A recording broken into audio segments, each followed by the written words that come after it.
Hey, ladies and gentlemen, welcome to another episode of the show. I say it every time. I'm happy you are here. Thank you. But this is enough about me. Y'all know who I am. I'm Alex Babbitt. Blah, blah, blah. We have an amazing guest. This one is one of my favorites who I've gotten the pleasure to meet because not only am I a fan of her comedically, but also people in my life are. My lady who has seen every comedian in the goddamn country. Doesn't like too many people, but is a big fan of this woman, and you know, there's a reason why, because she's fucking hilarious. Ladies and gentlemen, make some noise for the one and only Courtney B. Hey. What's up, Courtney? How you doing, baby? I'm good. How are you? Good. I'm so happy to be here. Thank you so much for having me. No problem. I just appreciate you coming through. You know what I mean? You know what? I had to. You called me. You said you had a little situation going on. I don't want to say little. Big old situation going on. I had a big situation. I said, let me pull up to the situation because it's gonna be big. Yeah. You know what I mean? Your boy always got my big I cleared situation. the schedule for you, Alex. You know. Thank you, and it means a lot so much. You know, I've had the pleasure of meeting you. I feel like I've really met you over the past like maybe 2 years. Yeah, agree. Definitely. When I first kind of really started getting into the scene, you had just done Def Jam. Hilarious. So you was popping. I was like, who is that nigga? He popping. Oh, but you man. have always been just so warm and down to earth and like just real and you know what's so funny? When I was thinking about you, I was like, yo, Babbitt should have changed his name to Love. Because you know how Diddy changed his name to Love? I was like, because that's all that you exude. Like, you just show everybody love. That's there is fucking no fire. pretense. My senior quote was, can't stop, won't stop. I'm very much so like a for Diddy real, fan. you Yeah. are. I Yeah. know, because Yeah. that's your energy, dog. Yeah. It's just real. Like, I don't trust when Diddy says it on Instagram, though. True, because Diddy didn't kill people. We don't trust it. We don't trust it. I mean, we know he done ordered a couple hits, but... Yeah, but like, you appreciate the change. Exactly. He's turning over a new leaf. Yep. People grow, right? Evolve. Unless you cross them.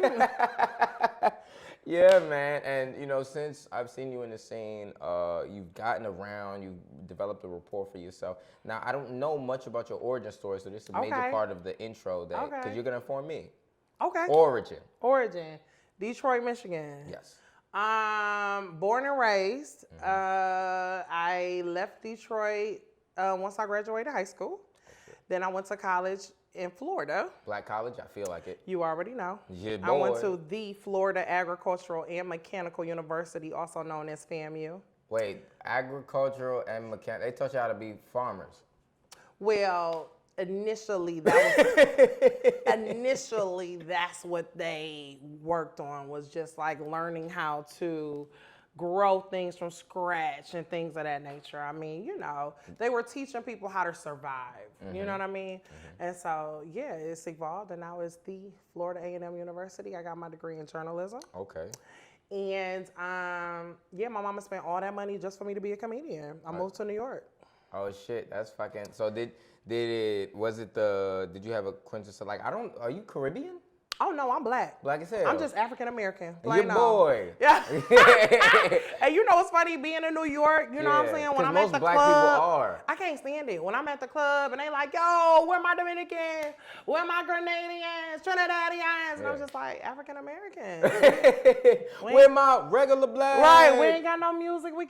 Can we put on some Young Jock? Can we meet me in the club? Crib is going down. Yeah, right. Can we do something? Duck if you buck. Can we play an African American song? Yeah. So yeah, I'm just playing on African American. I ain't got no roots. Yeah. Well, I know it's something, because you give off that type of vibe. So you give a kind of like a Southern hospitality. Like yeah, I think that's me just being in Florida. I was in Florida for 8 years. It took me 8 years to graduate college. Don't judge me. Did you get a master's, or it just took 8 years? Calm down. Calm down. Okay. It just took a good 8. Okay.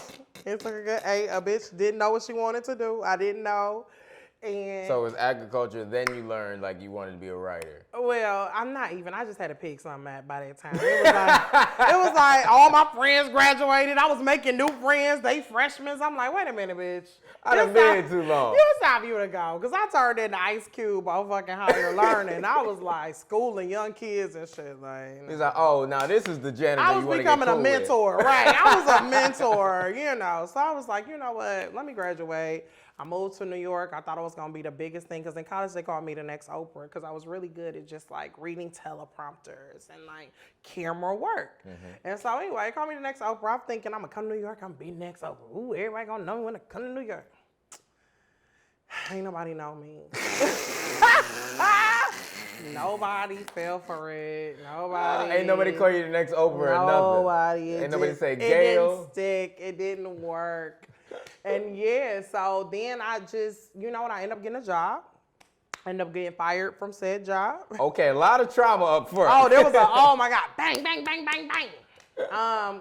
Got fired, and then I was like, let me just see what comedy is about. Like, I'd always wanted to do it, and I think, you know what, I had always been on stages, and I was funny, and I was entertaining, but I had never really called it, like, comedy. I wasn't like, I'm a comedian. In college, I was always on stages. I was always doing stuff. In high school, I was, too. If we was doing like something, I was doing plays. I was hosting. I was always hosting. So if there was, like, a talent show or a fashion show, I did fashion shows at Florida State University. I did some talent show stuff. I did some stuff for Best Buy. I was always hosting. So I was always like talking to people and, you know, just being me, but I never gave it a name like, oh, I'm a comedian. I never sat down and wrote jokes. I was just improvising on the stage, making people laugh and just, you know, escorting them into having a good time and enjoying themselves. And so, yeah, once I sat and thought about it, you know what really happened? So I have a friend, her name is KJ Smith, and she's actually on Sisters on BET.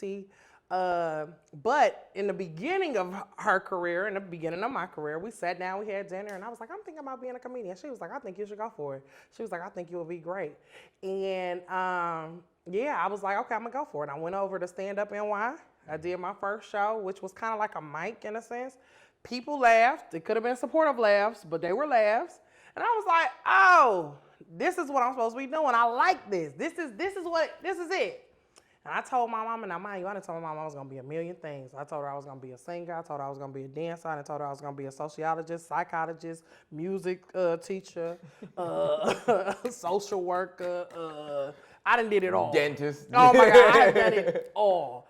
But when I told her I was gonna be a comedian, she was like, that's it. That's the one. Oh, that was it. So every other one, she's like, sure. Oh, baby. Mind you, I have sang at Carnegie Hall. I am a trained singer. Oh, shit. Can I hear, ooh, yeah? No. Okay. That's how I know she's a trained singer. Because she refused to work for free. Because once you don't use it, you lose it. Okay. So, yeah, I haven't used it in a long time. But all I'm saying is I did all of that, and then it wasn't until comedy that she was just like, yeah, this makes perfect sense. This is who you are. And all these years, she's been trying to get me to be this scholastic person, and I'm just not a scholastic person. My grades were shit. Okay, like I'll be in college courses and forget I was in them. Like, and then look at my report card and be like, oh shit, I did have English 101 on Thursdays. Damn. I just thought I had a free period. You had at least, you was in college for 8 years because you had 2 years worth of free Oh my periods. God, worth of free periods and remedial courses. How many times can you take remedial math? Twice. Twice? Oh no. I took every remedial math class twice. The funny thing is, the first time I took it was just like, do. The second time I took it, though, I was killing because I had already went through it. I was like, ooh, you know this bitch. You're not even good at math, you just memorize. Yeah, I had memorized. I was like, yeah. I was killing that shit the second time. It was so funny. My story is so funny. Yeah. But yeah, I feel like Denise off the Cosby's, you know, I'm just real airy. Like, I just be going with the flow, like, okay. But I like it, and to hear it sounds like you had a supportive mom. I don't know if it's both. She is. I mean, my mom is like the reason I'm even here or exist. I could not do anything that I'm doing without her support. You know how, like, kids depend on their parents' support, and if their parents don't support it, then they turn to other things, and it just kind of, like, I can't say that that's my story. My mom has just been my number one fan.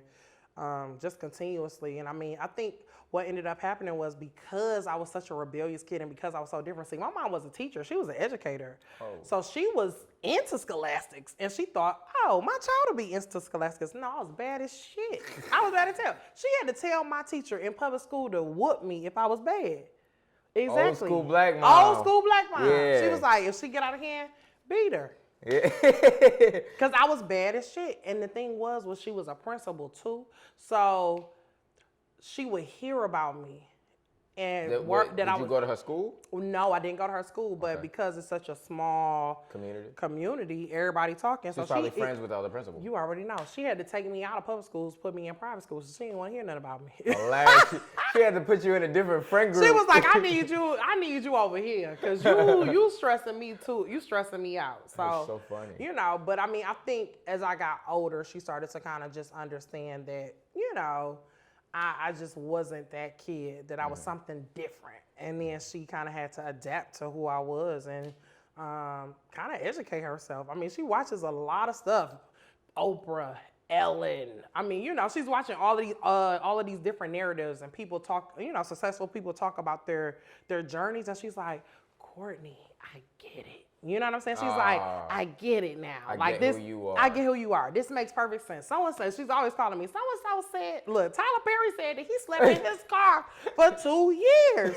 Now, you ain't got no car, but we can figure it out. So, you know, she's just. She getting you the vehicle to she struggle? Understands. Well, look, she did send me a vehicle, though. I was like, ooh, if I need to, I can sleep here. No, but that's fine. Yeah, I mean, she's just always, I mean, my steps have truly been ordered, so. Yeah, it's been amazing. No pops?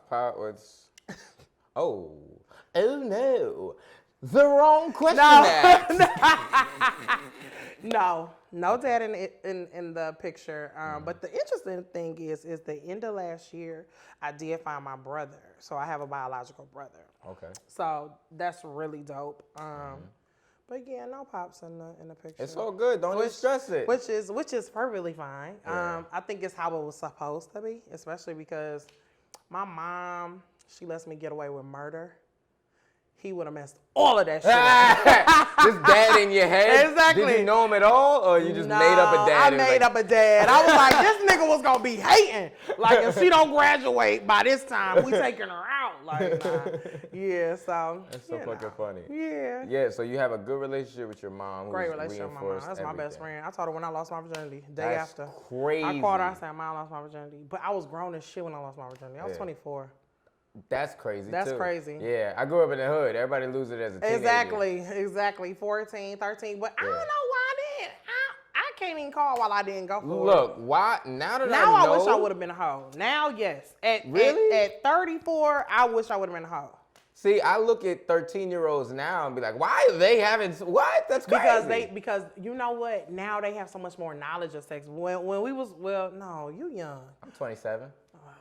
When I was, you got me by like 5 years. When I was growing up, we had the same cartoons. Fuck off. When I was growing up, you know, we didn't have knowledge of like sex. We was just poking around. It wasn't like a real. But now, I mean, you could literally watch porn. I mean, I had to download porn from LimeWire. That's like there was no real porn sites. You know what I'm saying? So I think it's just such a different era, and these kids are so well versed on certain shit, like sexual identity and all of that. It's like, who knew that? I didn't know anything about sexual identity. You was either straight or you was straight. You was straight or gay. You was straight, but if you was gay, I mean, I remember we had one girl. She was a lesbian. Her name was well, I want to call her Shelly, but I honestly don't think that's her name. But she was short. She wore straight backs, and she was scary. You hear me? Yeah. If she went left, I was going right. Okay, I will never forget. It was this girl named Diamond in high school. She come in the classroom. She sit next to Diamond. She said, "What's your name?" The girl say Diamond. She said, "Ooh, like the Players Club." I said, "Oh, like the Players Club." How old was this 48-year-old? This bitch was in high school recruiting. I was like, "Oh my goodness, she's scary." Diamond. But like yeah, the Players you Club. know, it was like 2 gay people that was like really out. Like that was not a thing. So these new kind of concepts are just like, oh wow, they're inspiring. In a lot of ways. It is inspiring, and it's very interesting to watch because, like I said, they're more well versed. They're more in tune with their emotional, mental health, challenges, therapy. I mean, there's just so many more conversations that are being had than when I was growing up. What happened in the house stayed in the house. My mom said that 1,000,000 times. What goes on in this house stays in this house. So everything stayed in my house. So now when it comes to your in that level of restriction, did that inspire your humor, like your sense of humor and stuff like that? You know what's crazy? I haven't dived into my like childhood like that, which is very interesting because I'm sure there are so many funny little tits and tits and bits. Well, who's the funny person? I was the funny person. There were no funny people. Yeah, I think I was the funny person. I didn't have, like, it was literally me and my mom. I mean, I had, family members that I didn't necessarily, like play family members. Like, you know how black people Your do. cousin. You know how that Yeah. go. You got It's your your cousins, neighbor. whatever. But, I mean, I was the life of the party. I was the one. I was just the one. Like, that was it. There was no funny person. I don't even know how I even got into it. I was just always silly and always loud and always dramatic and always, I was just always just. So yeah, there was no like person that was there that was really funny. Now when I talk to my mama though, she is funny as hell though. Like when we sit up and talk as grown women, funny as hell. Yeah. But growing up, she was serious. And see, what happened was she was serious and she said she had to talk to somebody because she was so serious and I was so silly and they would tell her, don't be so serious because you got to remember she's a kid. So like my ideals and my concepts were just silly as, Yeah. You're not trying to be mean and fuck up her day. You just being a kid. I'm just being a kid. Yeah. But she done been teaching all day. She a principal. She got parents. She got, staff. Regular life shit. She like, and she a single mom. So she come on to me and I'm just like, yeah. She like, sit the fuck down. Yeah, you the only one I can hit. Exactly. I will beat you up. Exactly. And y'all better not call ACS. Yeah, because what happens in this house Stays in this house. You got abused, but you had to be quiet about it. In this house. You getting beat, your mom like, and what? Look.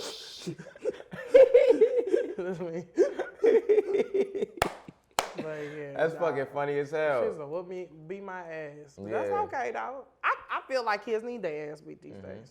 That's what every kid that got beat says. Did you get your ass beat? Yeah, I got beat. I was, it's crazy because I was raised by my dad, but I have both parents. So Okay. Raised by my dad, have both parents. My mom is a social worker.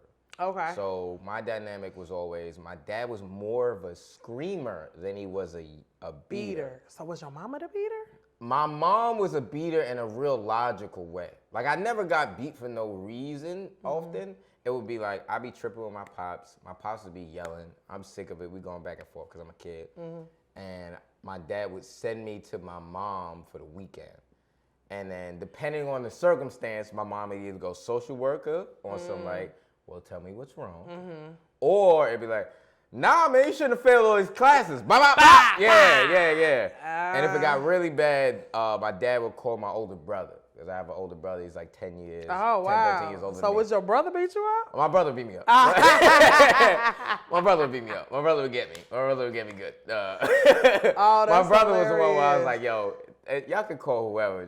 Just don't call my brother. That's hilarious. Yeah, Yeah. my mama would chase me around the living room. I remember she would be chasing me with the belt. And I'd be Oh, you had a young mom.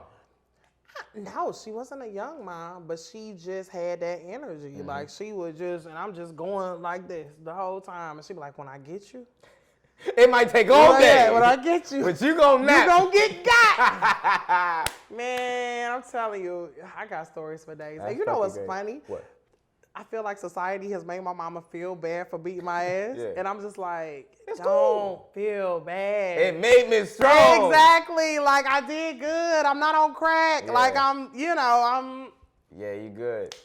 doing good. It's a weird thing when you get past certain elements of your life where you're just like, it doesn't bother me. Yeah, it just doesn't bother me. Like I'm telling you, I used to teach, so I know a couple of kids that need them ass whoopings. Like I would, you know what I mean? If their parents would let me, I would gladly whip their ass for them. So that's why I was just like, yo, That shit is so fire. And then hearing what you're saying, did you have in any way, because it doesn't seem like you did, but I just have to ask, comedic influences?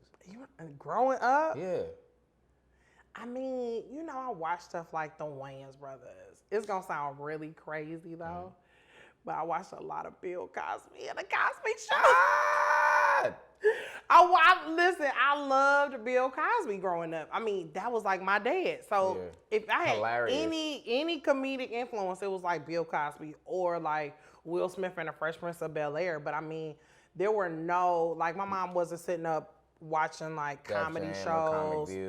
We didn't have no cable. My mama was ghetto, but I love you, Ma.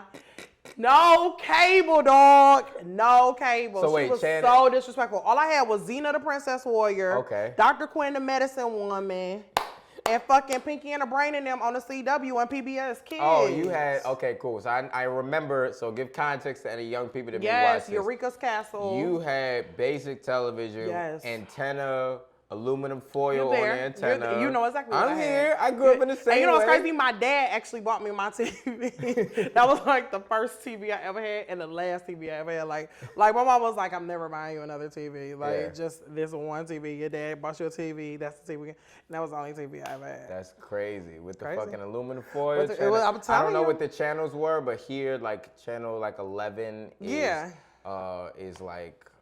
it was basic. Kids WB. We had WB. Yeah, so WB is 11. Which is now what, CW? Yeah. So we had WB. Fox. PBS. So you saw every episode of like The Simpsons and Sabrina the Teenage Witch. Thank you. He gets it. The only way, okay, just a little. The only way that I would see cable TV is if I went to a friend's house. So like if I went to a friend's house and I watched like Gullah Gullah Island, that was the thing back then.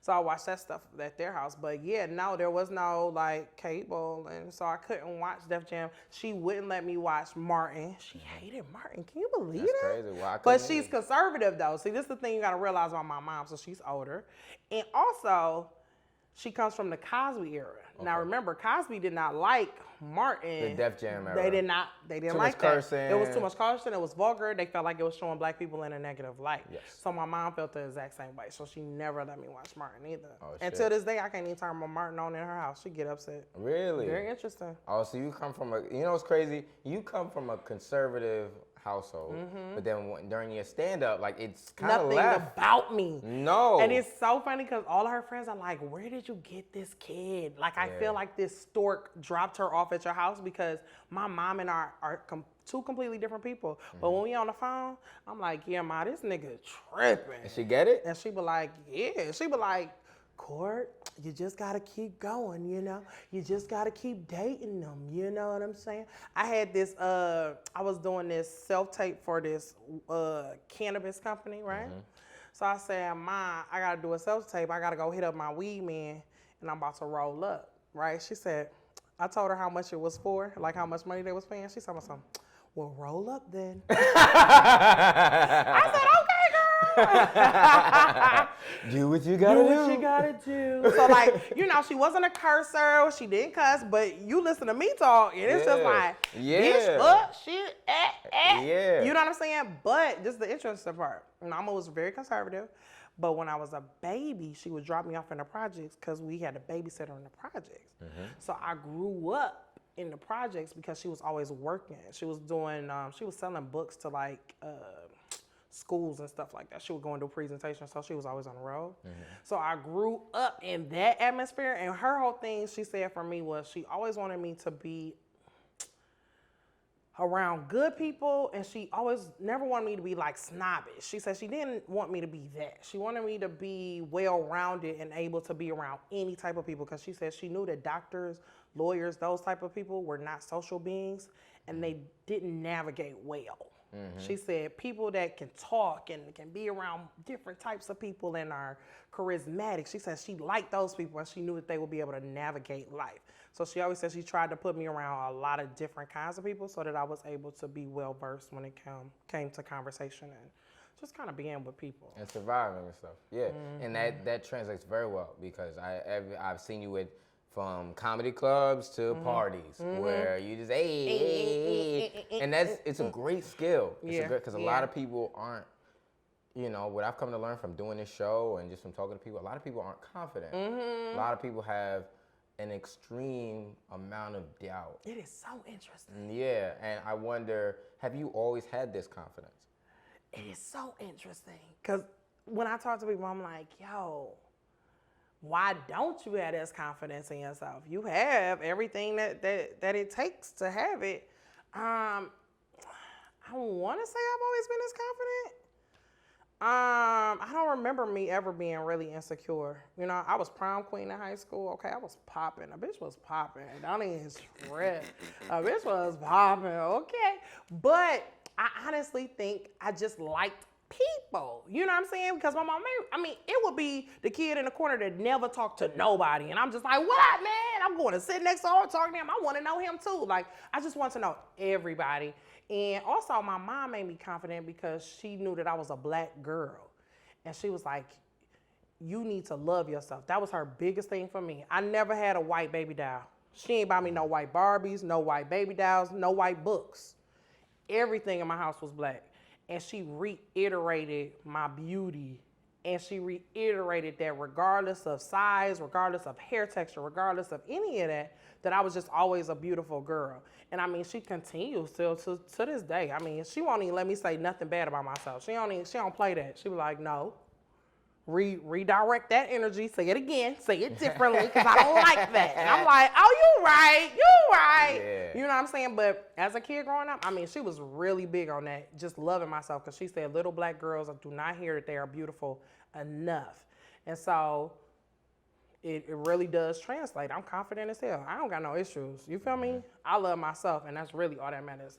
And I really try to help other people love themselves, like understand that you're the shit in your own right. Just because you're not like me, or just because you're not like Alex, or just because you're not like Ro, you know what I'm saying? Does not mean that you're not the shit in your own right. Like, everybody has their own magic.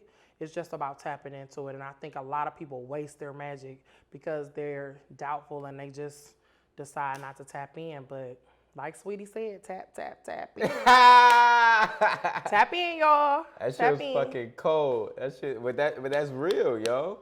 For real. I mean, it's there's so much wasted talent. And part of it, and I even have to talk to myself, is like laziness. People will sit and be lazy all day. That shit blows my, I hate it. I can't stand it. Like, talking to niggas that's lazy, I'll be having to cut them off. You gotta go. That lazy shit is very detrimental to success. And I used to have it.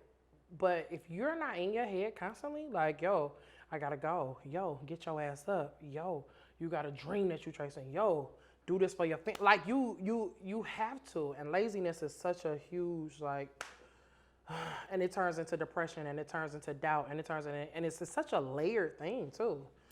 But anyway. No, that's fire. I'm letting you rock, because that shit is, it's like, sometimes you don't gotta say nothing if a person is saying something so poignant. And that's very true. I mean, it's a thing. It's a very big thing. And it's, like I said, a lot of talent just goes down the drain, or it's delayed because so many people decide not to tap in. Like Kids Bop, right? I was thinking about this. Now, mind you, I came up with the concept of Kids Bop years ago. When I tell you years ago, I mean years ago. I think I was like at least in high school. And I remember telling my mom, I said, Mom, it would be so dope if I could get producers like Pharrell and Timbaland and this and that to produce these songs, but have educated concepts. So, like, if we're talking about geography, because my mom will always say to me, you know every song, but you do not know these books. That's what she was saying to me. Your mom was like a TV black woman. She was like, so funny. You know every single song, but you don't know none of your schoolwork. She was like Claire Huxtable. That's exactly what she was like. But you don't know none of your schoolwork. That's what she was saying to me. But I'm like, Ma, it's boring. If we could get some sort of, like, if we could do, you know, a Pharrell beat, and then have, you know, them talk about geography, or them talk about arithmetic, it would be fire, and kids would be open to learning it.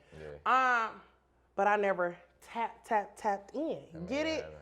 There's so many things to tap in, and then you also got to think about the fact that, say for instance, I do decide to do that, right? Like, I'm just talking shit. But years from now, say for instance, I do decide to do that, because, you know, I'm going to know Pharrell and all of them anyway. You know what I'm saying? I'm going to know Missy. I'm going to have Missy on the beat. You know what I'm saying? Goddamn, my fact, part on the left. I can't do that to you. You know what I mean? You know?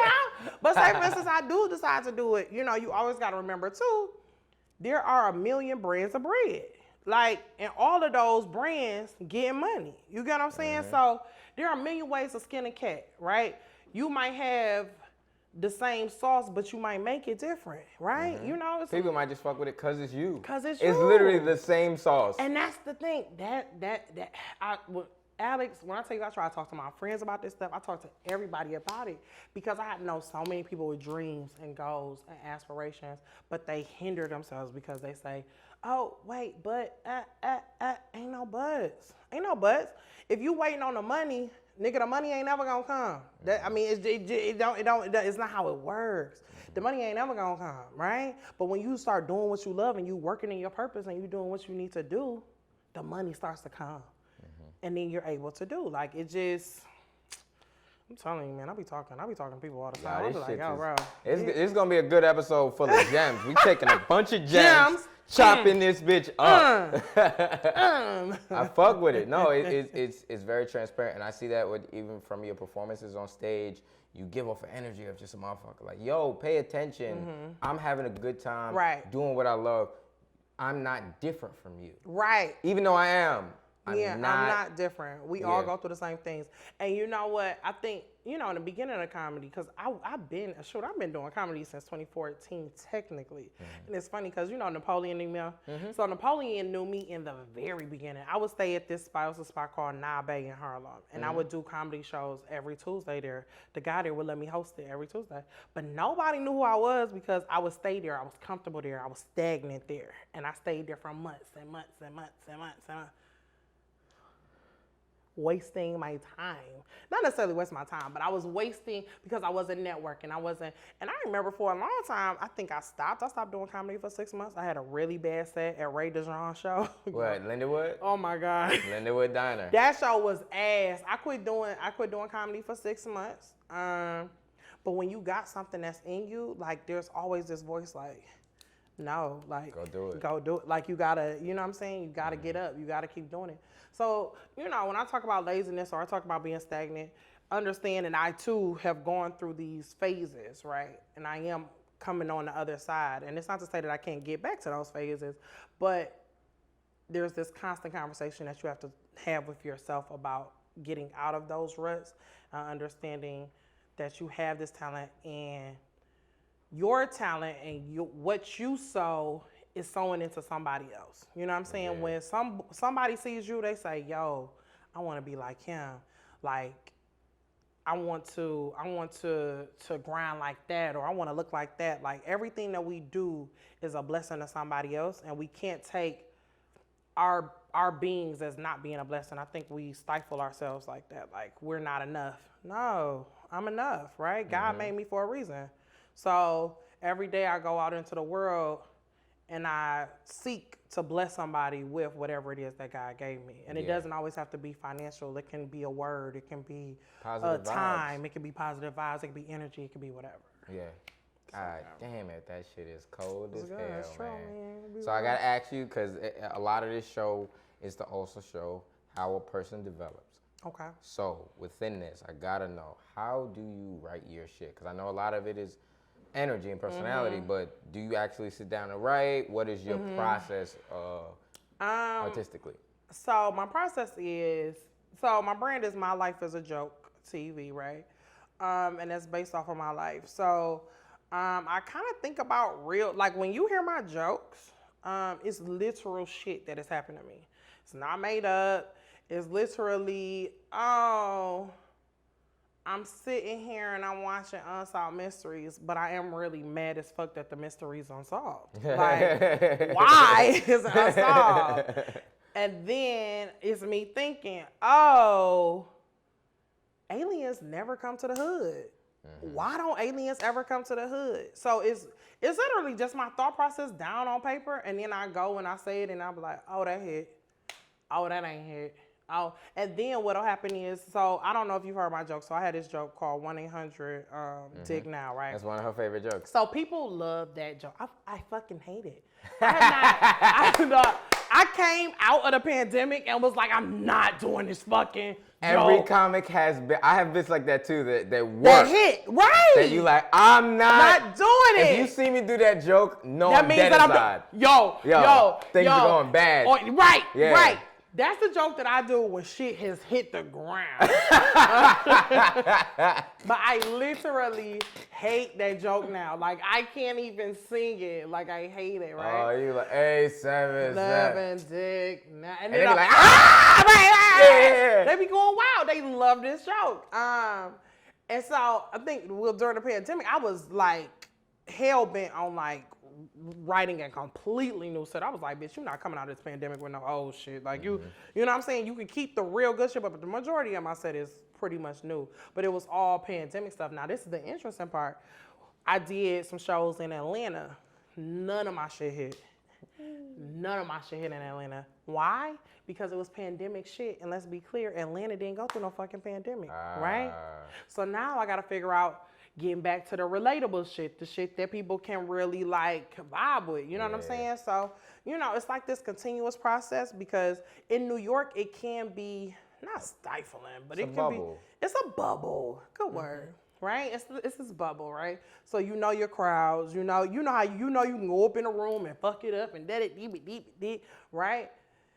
But when you go out that bubble, them motherfuckers will humble you. So, you know, it's just this constant evolution and constant working of like words and kind of figuring out what works. But yeah, it's really based off of my life. Like the joke I have about the kid that roasted my ass while freestyling, that really happened. Them kids really clown me, like dead ass. Like, fuck them kids. No, they really did. That really did happen. So it's really just life shit, and then I just write it. I think I've had an issue with like I watch comedians, and they have these exaggerated jokes that are really funny. And I don't do that, which I'm like, damn, bitch, why you don't exaggerate shit or lie or like, you know, because it's a joke. Make it up. Yeah. But conceptually for me, it's very hard to do that. I don't know why. I'm figuring it out. I guess I'm working on it. Working on it as far as my style. But it's very interesting. I mean, you know, I guess I just have my own style of comedy. But yeah, it's very interesting. I think, too, as a woman in comedy, I battle with, men in comedy. So I was talking to this guy actually yesterday. That nigga did not hit me up today, so fuck him too. No. This might not even come out in time, but all right. It might be 6 months from now. Oh, that's true. Yeah, true. but I feel you. But still, let's fuck him though, because he probably not gonna cause they be. That might be best friends by the time this comes out. Whatever. But now, so being a woman in comedy, right? Black woman in comedy. I was talking to this guy. He was like, "Who's your favorite comedians?" And so I'm giving him this list of my favorite comedians or whatever, but none of them were women. And so he's like, "Well, what about this woman? What about this woman? What about this one?" I was like, I want to be the knee slapper woman. Like, I want people to knee slap. I want people to be cracking up. I want them to be falling out of their chairs. And I think it's very hard for women in comedy to come up with, like, you know how, like, you could see a dude. Example, I'm going to just give Omar. Thompson. Yes. Good he got the joke about the diapers. Yes. I'm in the strip club with diapers. Blah, blah, blah. blah. You get a diaper. You get a diaper. Yeah. Phenomenal. Yes. It's just everyday shit. Yeah. I feel like it's hard for women to come up with everyday shit and really like take it in. You know what I'm saying? And so I think for me, it's like I want to be amongst the men that are able to talk about everyday shit and like just kill it. You know who are some maybe research on? In the scene that a lot of people I'd love to have on this show. Pat Brown is one of my favorite. Pat Brown, I've seen her one time. Pat Brown's nasty. But I don't think I internalized it. Pat Brown's nasty. Okay. Samore is nasty. No, Samore is literally nasty. Oh, freaky? Yeah. Yes. Yeah, but also, like, I saw Samore at Caroline's destroying. Really? Just fucking destroying. See, I gotta revisit. Revisit. Because sometimes what happens is, in this game, as you elevate, you come into more now. Like, for example, you saying it was difficult for you to make stuff up. I remember it being difficult for me as well. And I watched this comic, Andre Thompson. He's been on the show before. Andre, he did some bit that was essentially, he said coming prematurely is a scientifically proven thing and had a bunch of facts on some shit. And my stupid ass, after his bit, was like, where'd you read that, bro? He was like, dog, I made that up. And it did so well, I was like, I just gotta try. Right. It's literally sometimes taking the risk. Yeah. Now I know I can only assume as a black woman in general and as a woman in the entertainment business, sometimes taking the risk can be difficult because like you always want to look your best, yada yada yada. Well, I think that's what open mics are for. I think I'm about to go back into the mics, just to work on completely new concepts. I like to. When I first started, I was writing new sets every show, and then I saw Mike Epps perform in Detroit, and I had already seen him perform somewhere else, and I was like, oh shit. You're not supposed to keep writing all these damn jokes. You're going to drive yourself nuts. You got to work on some of this shit and keep working on it. Because it develops. It develops, right. So that's kind of how I learned that. But I'm going to strip it clean, go back to the mics, because doing the mics, those help a lot. I mean, even though it's daunting to sit through. Okay, your name is on that list. You got to make Number sure 98. They fuck it up. Courtney B. And you be able to sit through a hell of a lot of jokes. Yeah. But yeah, I think I need to just go back into that process because it was such a raw process for me. And I used to go to Greenwich Village every single Sunday because this girl named,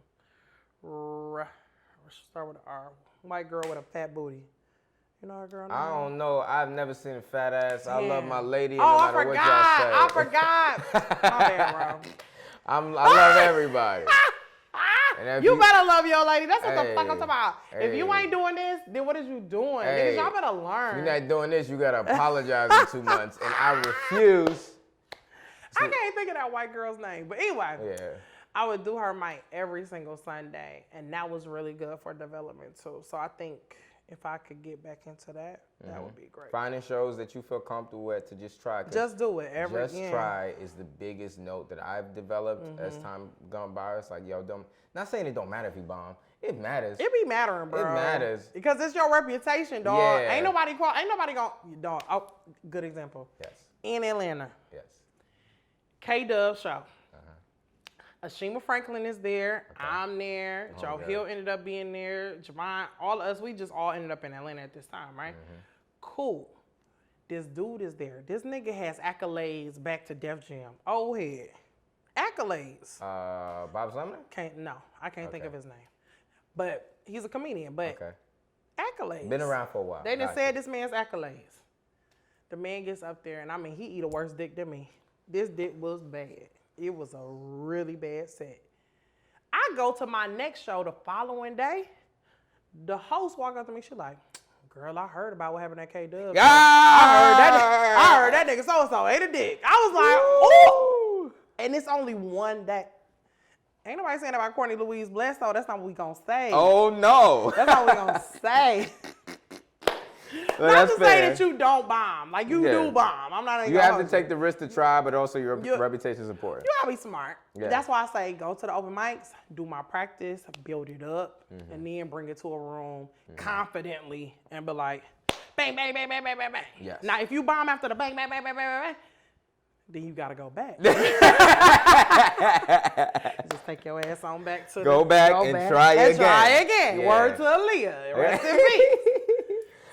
Oh man, I love that so much. Thank you. I've learned a lot about you on this. We have gone on a journey now. Yes, we have. So to conclude this journey, last thing, I ask everybody on every episode. Okay. Right? This is your camera right there. Thank you. The question is, and you don't even gotta look at me no more. That's your camera. Get all mysterious. Yeah, do the eye thing. Yeah. Oh yes, star. Yes. All right. Tiger eyes. Yeah. All right. So I'm gonna just whisper it. So, if someone who is inspired by this interview this evening is watching you right now saying, Courtney, that is me. I am her. We are one. If you could give a bit of advice, motivation, any tidbit of information that you just feel like can get them through the hump, get them through the process that they are going through, what would you tell them? Time is gonna pass. Time gonna keep going. Stop wasting your time. Period. I don't give a fuck if you wasting your time with a nigga. I don't give a fuck if you wasting time at your raggedy ass job. I don't give a fuck if you just wasting your time because you sitting at home watching TV and you on unemployment. Stop wasting your time. People die every day. One thing the pandemic taught me was that people are dying. Okay, let's be very clear. Everybody had a trip planned last year. Everybody had a birthday. I'm dead. I'm in my life. Everybody had something planned. And what? How many people died in that pandemic? 700,000? 700,000 people died. I think maybe even more, right? You think you have time, you do not. The year is going to continue on. People going to keep getting richer. And you just going to be broke because you done wasted your time.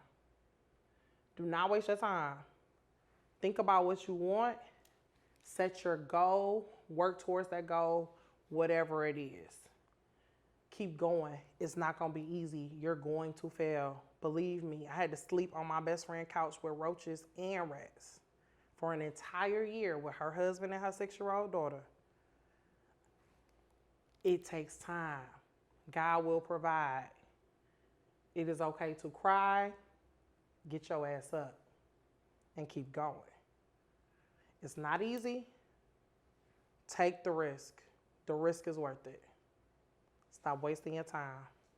That's fucking fire. Period, nigga. Period.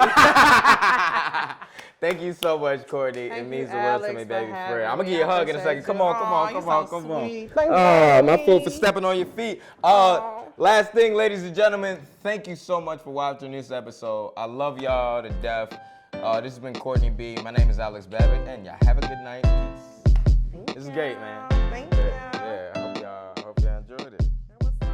Hey guys, thank y'all for watching Behind the Mic Stand. If y'all enjoyed it, as I think you did, because you made it to the end, like, subscribe, make sure you hit that notification button so you hear the subscriptions and shit. You know how it works. Just like it. Stop skipping this part and do it right now. Somewhere right here. I think it's right here.